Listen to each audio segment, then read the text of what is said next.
Mas lalong umiigting ang mga kaganapan ngayong Martes sa FPJ Batang Quiapo. Sa pag-uumpisa ng panibagong episode ay ang pagsisimula rin ng pagpapantasya ni Monique kay Tanggol, aakalain nitong may nangyayari sa kanila kahit na nananaginip lamang pala siya. Gigisingan ito ng mga kasamahan sa selda, sa palasyo naman ay naghahanda na sila Mang Marzang at Aling Nita sa mga ipapamigay na relief goods na may nakaimprentang muka ng mag-asawa. Sa Quiapo naman ay hindi pa rin nga nagkakaayos si David at Camille at masama pa rin ang pakikitungo nito sa asawa.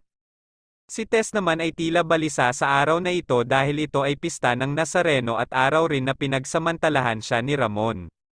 Sa police station, ikakasa na nga ng kampo nila Justin ang paglusob sa mga sindikato ng droga, kasama naman dito si Reger at sinabing dapat maging malinis ang kanilang misyon lalo pat madaming tao sa Quiapo dahil sa darating na pista.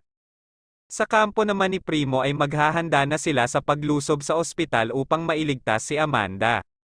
Mahuhuli nga ba sila ni Agustos? Sa selda naman ay wala nang magagawa pa si Espinas kundi gawing hostage si Owing at Ben dahil alam nitong ito na lang ang natitira niyang alas upang mapapayag si Tanggol sa malaking misyong nakaakibat sa kanila. Ano na nga kaya ang mangyayari sa pista ng Nazareno? Aayon ba kila Reger ang pagkakataon na malusab ang mga illegal na droga? Abangan sa susunod na kabanata.